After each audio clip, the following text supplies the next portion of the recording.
এবার 14 দাগের অঙ্কটা দেখো, বলেছে আফসার চাচা দুটি কাঠের চেয়ার একই দামে তৈরি করলেন এবং চেয়ার দুটির প্রত্যেকটির ধার্য মূল্য ঠিক করলেন 1250 টাকা।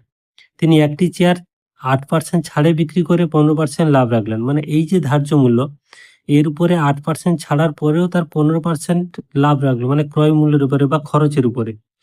যদি তিনি দ্বিতীয় চেয়ার 1120 টাকায় বিক্রি করেন, তাহলে তার মোটের উপর শতকরা কত লাভ হিসেব করি। তো এটা স্টেপ বাই স্টেপ একটু বোঝার চেষ্টা করো, নাহলে একবারে এখানে বললে কিছু বুঝবে না। প্রথমে আমরা একটা ধরে নেব যে প্রতিটি চেয়ারের তৈরি করতে খরচ পড়েছিল X টাকা। তাহলে প্রথমে লিখবো, ধরি প্রতিটি চেয়ার তৈরি করতে খরচ হয়েছে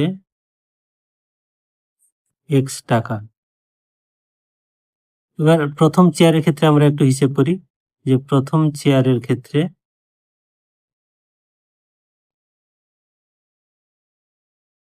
লাভ হয়েছে কত না 15%।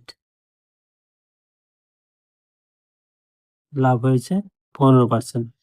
লাভ সবসময় আমরা কার উপরে হিসাব করি না, ক্রয় মূল্যের উপরে। অর্থাৎ এই এক্স এর উপরেই 15% লাভ হয়েছে। তাহলে অর্থাৎ লাভ সমান এক্স ইন্টু 15/100। তো এখানে কাটাকাটি করে ছোট করা যাবে, 3 5 15 আর 20 5 100, অর্থাৎ 3 ইন্টু এক্স, 3x/20। এটা লাভ হয়েছে। তাহলে বিক্রয় মূল্য কত না, ক্রয় মূল্য বা মানে খরচ এই X টাকা, তার সঙ্গে এটা যোগ করলে বিক্রয় মূল্য হবে। অর্থাৎ বিক্রয় মূল্য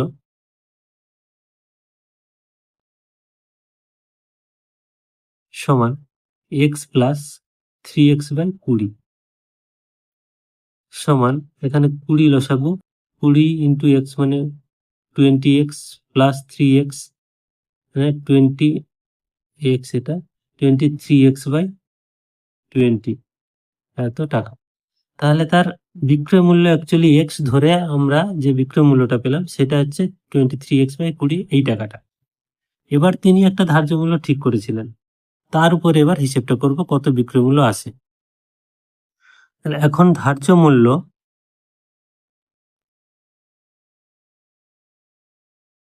সমান দেওয়া, কত ধার্য করেছিলেন 1250 টাকা, এইটা তিনি ধার্য মূল্য ঠিক করেছিলেন।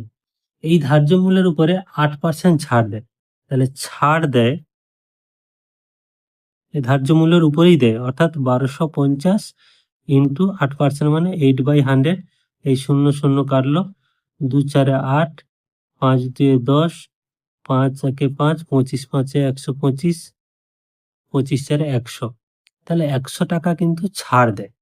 তাহলে ধার্য মূল্য যদি 1250 টাকা হয়, 100 টাকা যদি ছাড় দেয়, তাহলে বিক্রয় মূল্য কত? অতএব বিক্রয় মূল্য সমান 1250 বিয়োগ 100 টাকা। এই টাকাটা ছাড় দিয়েছে, এই টাকাটা ধার্য মূল্য ছিল, অর্থাৎ 1150 টাকা কিন্তু হলো ধার্য বিক্রয় মূল্য। আবার আগে আমরা যে বিক্রয় মূল্য পেয়েছিলাম কত, 23x/20। তাহলে এই দুটো নিশ্চয়ই সমান, ওইটা এবং এটা সমান। তাহলে শর্তানুসারে এই দুটোকে আমরা সমান করব। তাহলে শর্তানুসারে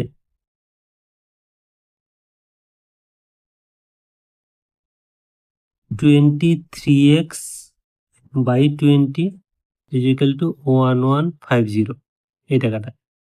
বা এবারে এক্স মানে কি হবে, এই দেখো এক স্টেপে করে দিচ্ছি, এইটা কোনাকুনি গুণ হবে 1150 গুণ 20, আর এই 23টা নিচে এসে ভাগ হবে 23।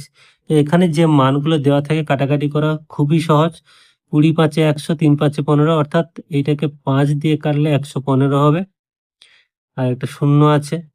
তাহলে সমান হচ্ছে 5 দিয়ে 10 আর দুটো শূন্য, অর্থাৎ 1000 টাকা।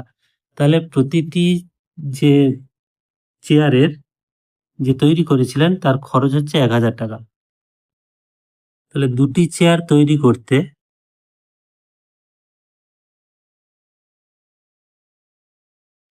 করতে মোট খরচ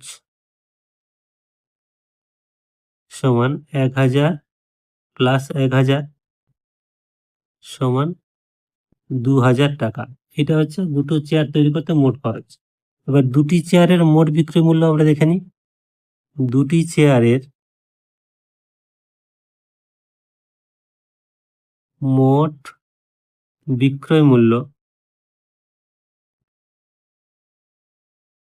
তাহলে প্রথমটার ক্ষেত্রে বিক্রয় মূল্য হলো 1150 টাকা আর দ্বিতীয়টার ক্ষেত্রে 1120 টাকা বলে দিয়েছিল। দ্বিতীয় চেয়ারটি 1120 টাকায় বিক্রি করেছে। মোট হলো 2270 টাকা। 11 11 22 আর 50 আর 20 70, 2270 টাকা মোট হচ্ছে বিক্রয় মূল্য। তাহলে 2000 টাকা যেখানে খরচ ছিল, 2270 টাকা বিক্রয় মূল্য, অর্থাৎ লাভ কত হলো? অতএব মোট লাভ সমান 2270 বিয়োগ 2000 সমান 270 টাকা মোট লাভ হয়েছে। তাহলে লাভ আমাদের ক্রয় মূল্যের উপরে হিসাব হয়। তাহলে 2000 টাকা খরচ হয়েছিল, 270 লাভ, মানে 2000 টাকায় লাভ 270, 100 টাকায় কত সেটা আমাদের শতকরা বেরোবে। তাহলে 2000 টাকায় লাভ 270 টাকা। ঐকিক নিয়ম করব, 1 টাকায় লাভ 270/2000 টাকা। 100 টাকায় লাভ সমান 270 গুণ 100/2000। এক দুটো শূন্য, এখানে দুটো শূন্য, শূন্য শূন্য কাটে, 27/2 মানে 13 2 26, 13 পূর্ণ 1 1 2। তাহলে অতএব মোটের উপর